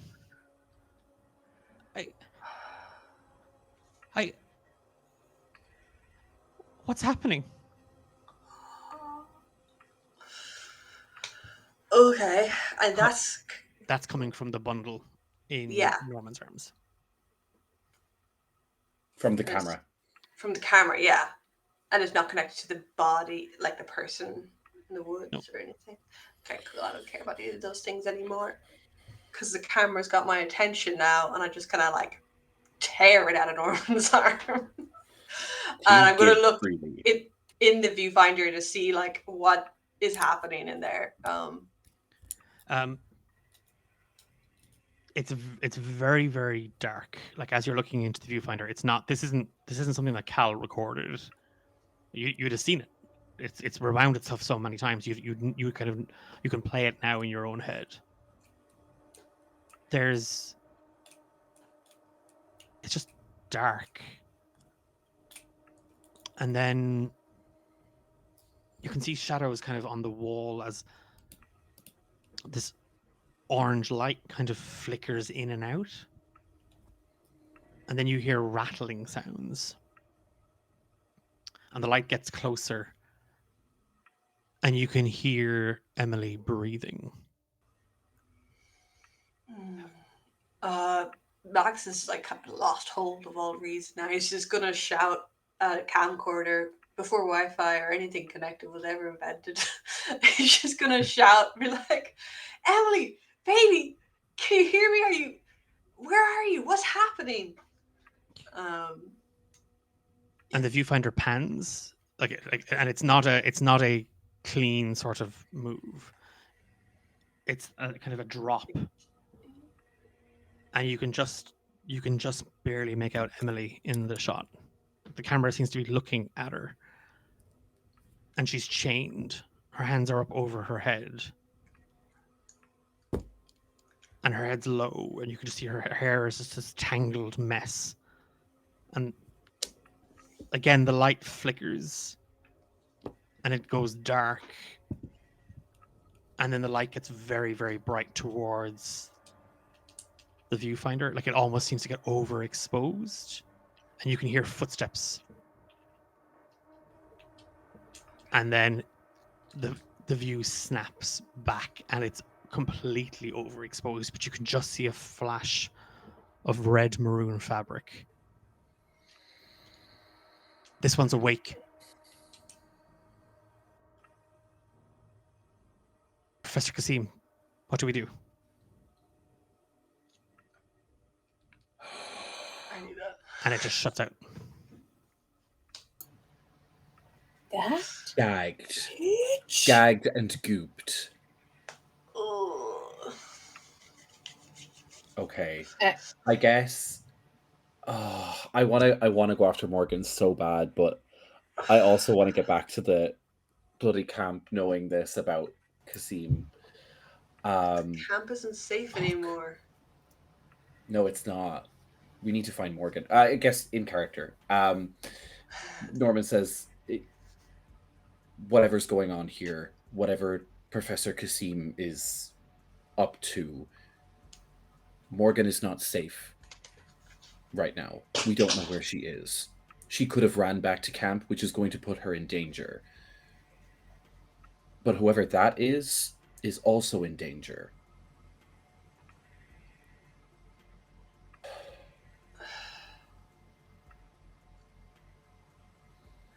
I'm going to kill her. Well, that's... We don't know who else is working Involved. with her. Let's work on finding Morgan, and then we'll work on finding Emily, and figure out what the fuck is going on here. Okay. I think I want to go after that person. It's just I mean, that looks like it might be Morgan. Yeah, I I guess. don't think Morgan walked along. I think maybe she got confused. As Or- you look up, they're not there. Yeah, of course. They would have been gone by now. Yeah. Yeah, I think. I think Norman wants to head after that person, and maybe they saw Morgan or something. Maybe Head in because that I think direction. he's afraid of the possibility of Morgan heading back to camp. Because if Morgan is headed back to camp, she's in danger. But also, if she's lost, she's in danger. So We got to Priority, find Morgan. What'd What did you say? Oh, the priority is to find Morgan. That's the priority. Yeah. Agreed. We gotta find Morgan. We gotta keep that camera safe. We can't let any of them get that. Of course. I don't know what that was. How did it have a video we didn't see? We heard the playback. Look, these old things are kind of hunks of junk. Like it could have just been stuck for a time and it started auto playing some things. I'm not good with these things. I try not to worry about it too much. We have the information we have. Let's act on it. Okay. All right. So we'll go. Head Gotta after keep that. together. We can't. Keep an eye on each other. Yeah, nobody leave anyone's field of vision. Yeah. Don't fall behind. Don't go too far ahead.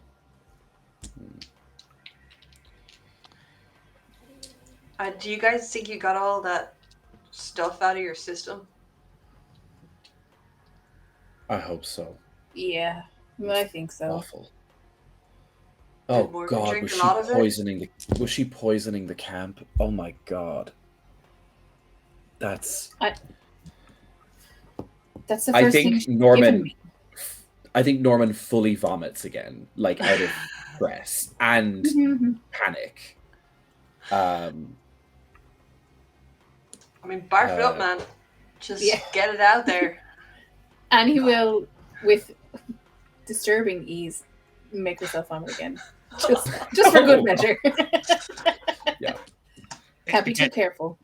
As Norman, as you spew your guts up again, and Annie, you kind of you gag and hack, trying to get like as Norman says it was Professor Christine trying to poison the lot of you. You cough up, and the pair of you taste blood. Oh fuck. Oh fuck. Oh man. And everything is starting to get really woozy. Okay. Can I help? Shit. I don't have anything. I want Norman to rack his brain a little bit. Does he know anything about like what you should do in the event of a poisoning? Like, does he have any sort of knowledge on Microbiomes. that? Like, what's safe to do right now for them? I guess that's what he's racking his brain about as they head deeper into the woods.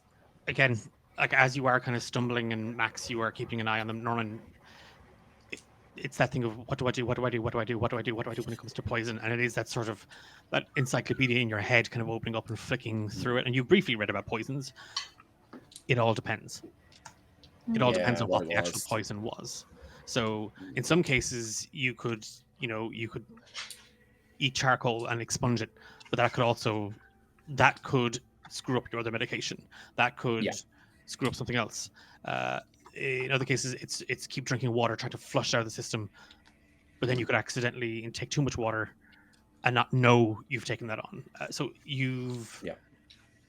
without knowing what it is that you may or may not have been poisoned with, you kind of don't know. And with what you have on your person, nothing that you have is going to help with that. Okay. I think he just says to Annie that they need to keep a steady intake of water, like not too much. He's basically trying to like take those measures and kind of take the basics of them, like drink a little bit of water, keep ourselves upright. If we feel ourselves like losing a little bit of consciousness, to vocalize it and say it, because the worst thing to do is to drop and say nothing.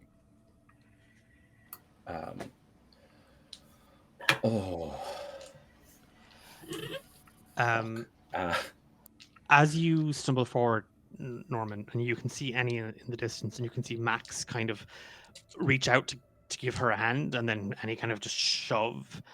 She looks back over at you, and then you kind of fall into a tree, and you say it, like you say the words, you start speaking, and then you can hear the trees whispering.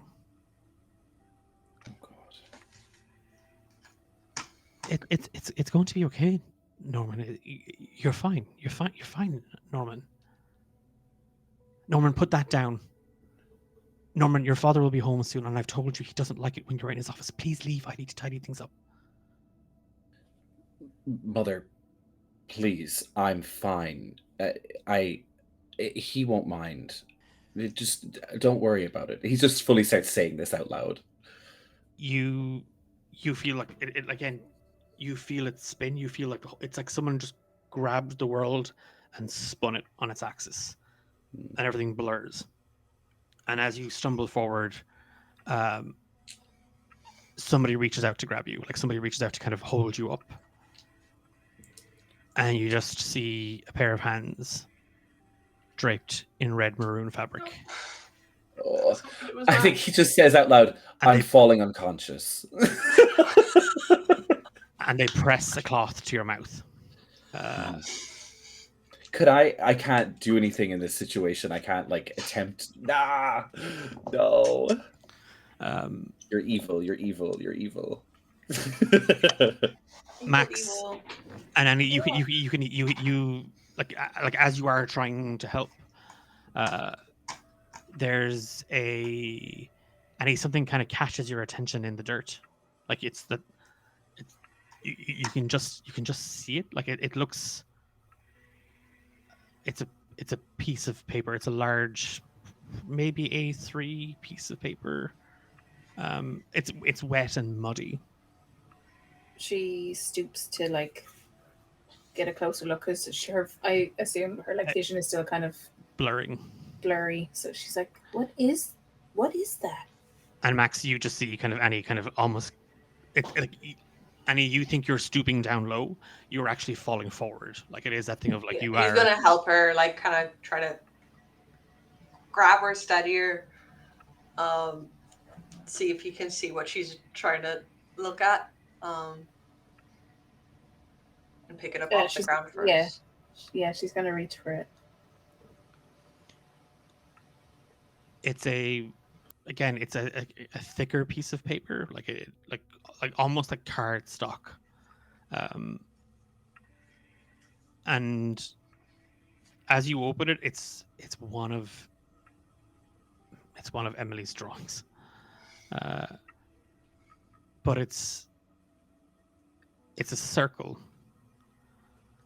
And Max, you remember the tape. You remember she was standing just slightly in frame.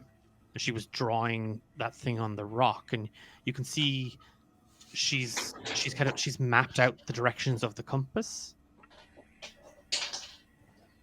And then as you bring your flashlight up to kind of examine it, you see that in very, very faint pencil, Annie. It's almost like she was making notes about it, because the drawing is there, and it's north, northeast, northeast, east, east, south, southeast, so on and so forth along that, and it's 12 points of the compass. You see the numbers 1 to 12 along the circle. And as the pair of you kind of look down at this, Max, you see the drawing, but Annie, it all starts to shift on the paper a little bit. Like you can see like the lines. It's like somebody is trying to rub out the mistake or add in. Like you see kind of things are shifting, but it's not. They're not writing anything new. They're crossing out the numbers. And you see 1,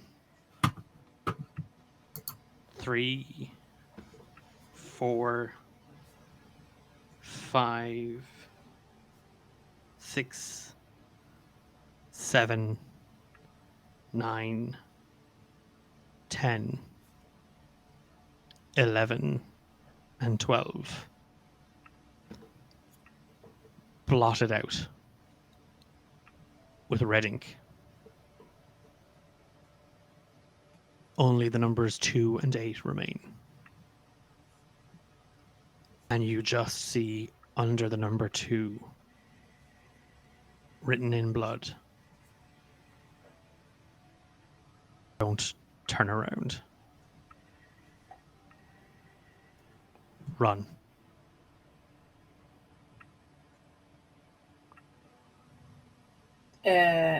She's gonna kind of frown and then ball the paper up in her, or just scrunch it into one hand and then take off in a sprint.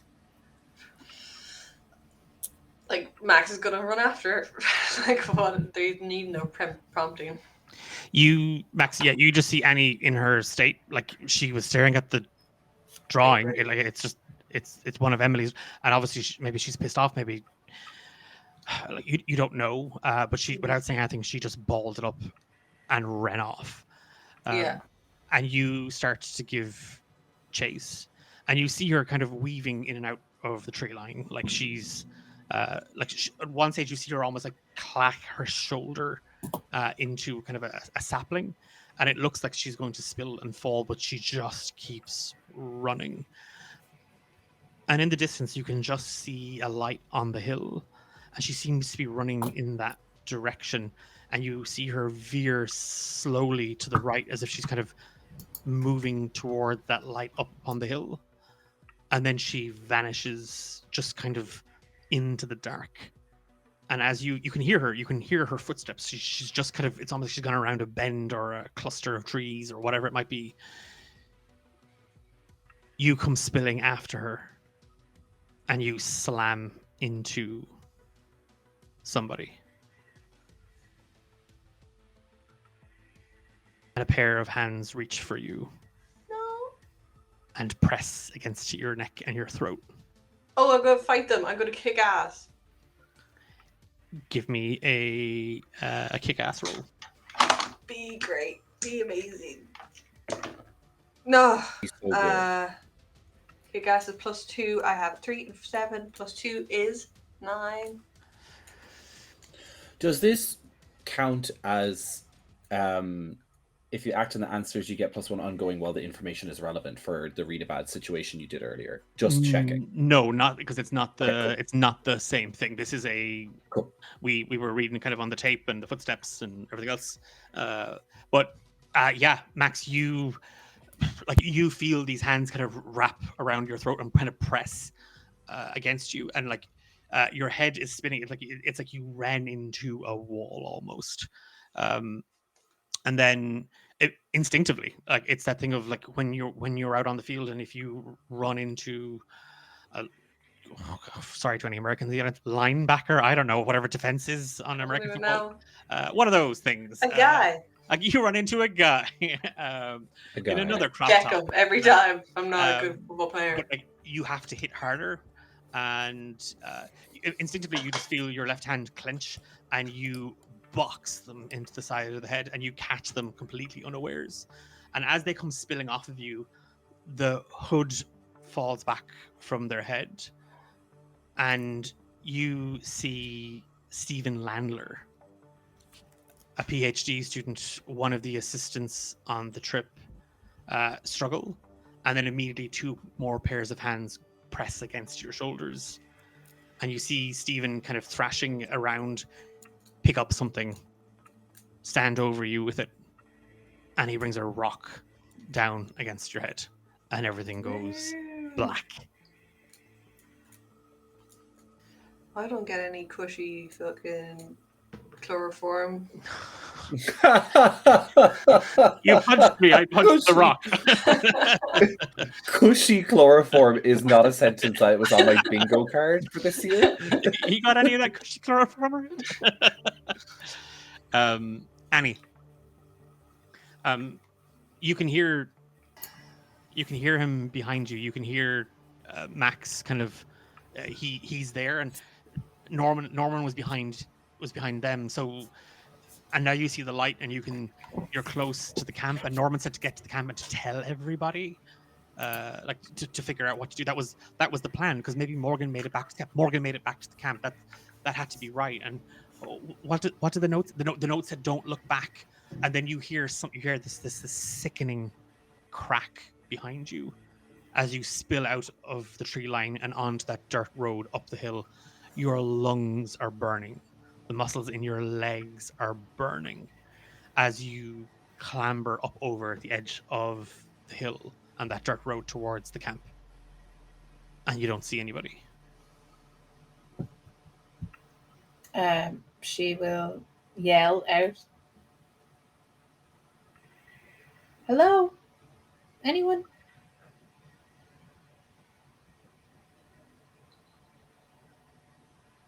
You hear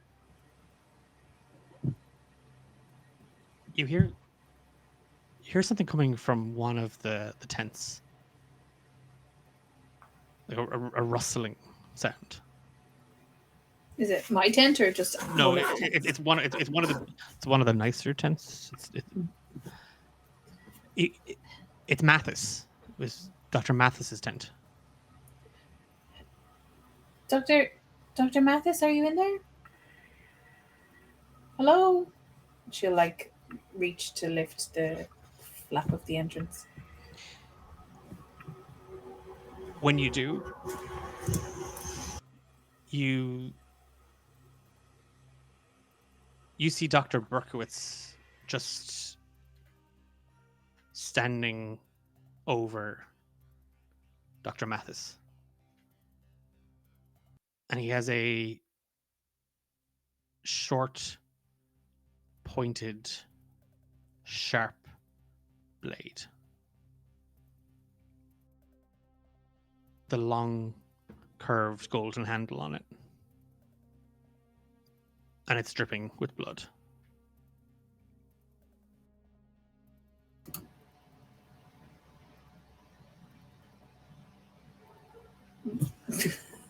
I feel like her mouth will work faster than her brain, and she'll just go, "What did you do?"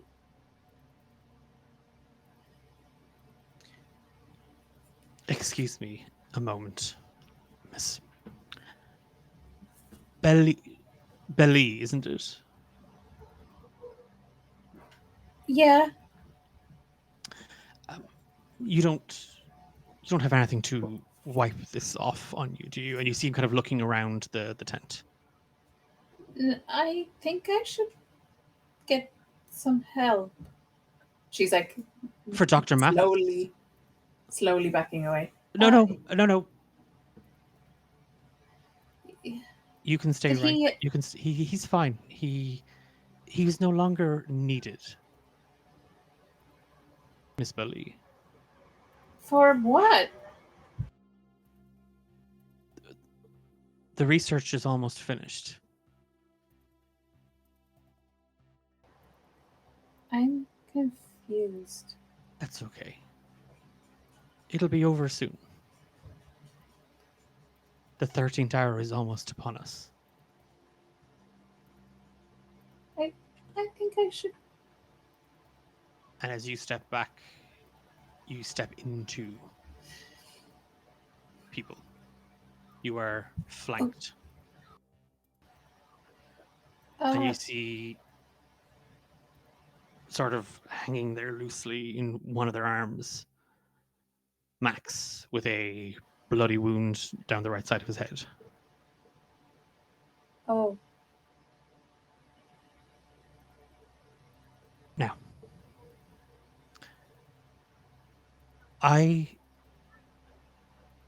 would rather pay you a little mind and save you any additional pain.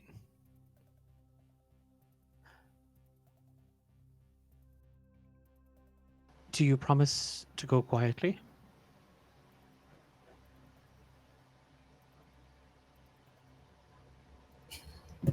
She's kind of like thinking in her head about what her like favorite heroine would do. And he sticks you in the neck with a syringe. She'll like, I assume it's to like sedate her. Mm-hmm. So she'll like try to like throw an elbow into whoever is behind her, but obviously it will not land. And it is that thing of between the pain in your head, the wrenching in your stomach, and now that pain in your neck, slowly just kind of throbbing throughout your body. I do think this is a good omen, ladies and gentlemen. We've never managed to round the 12 of them up so quickly. And he steps out of the tent as you fall into the arms of one of these red cloaked figures. Professor Kasim. And out of a tent steps Sheila Kasim in this long red and black dress with kind of a gold trimming around the cuffs and hem. And he bows at her and he hands her the dagger. I've never quite got that cocoa recipe right, Marlon. And she kind of looks out over the lake as the sun begins to rise. It doesn't matter. The day will be done, and night draws near, and he will awaken when the 13th hour rings. And that is where we'll leave tonight's session.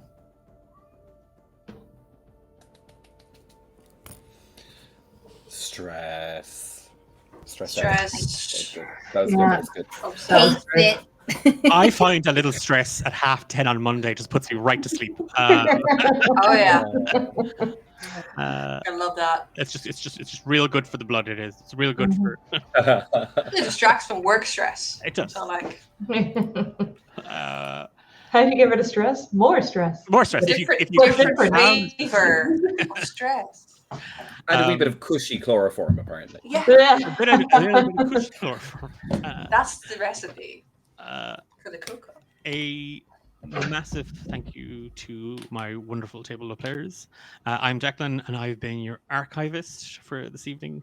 That was Hungry Like the Wolf, a Marked for Midnight. I was saying a Marked for Midnight game. It's like, no, it's Marked for Midnight, not the game. That's the name of my game. This game is Monster of the Week by Evil Hat Productions. A big thank you to Eilish, Emma, Dahi, and Kiva. I was going to say, for their first session, it's not your first session. You already died once. Your second session. For your second time to come and die on a D8 production. Woo! I didn't say any of you were dead. I gave some of you a little cushy chloroform. I did a lot. Okay, I did a lot of bad stuff tonight. I'll do something nice for some other group. I'll be nice to the sci-fi group that I'm playing with. Maybe. We are D8 Dungeon. We are a group of tabletop role-playing gamers from pretty much all over, mostly based in Ireland. We produce a number of different shows, including our multi-award winning podcast series, Romancing the Dungeon. If you are looking for love, looking for group, then you should look no further than our podcast about heroes navigating their daily lives while looking for love in a world full of monsters, peril, and heartbreak. You can check out all our other streams here on Twitch. We stream every Monday, every Thursday for Ben and Declan on a Roll, TTRPG Trials, Saving Grace, Marked for Midnight. We'll be returning to the world of random DMs very, very soon as well. And I might have something else in my sleeve for later, much later. You can head over to our Discord server where I'm currently running a play-by-post werewolf-inspired game that totally didn't just result in me getting about 15 different DMs on Discord from the players all panicking as the day finishes. For more from us, just check us out on social media at D8 Dungeon. You'll find us on all the kind of the big platforms, except that awful Cesspit X. We don't go there anymore. That's the Shadowlands. That's the Badlands. And we're going to be back in 2 weeks' time for the next installment of Marked for Midnight. And until then, we're going to love you, leave you, and have a good week. And hopefully there's no stress after this.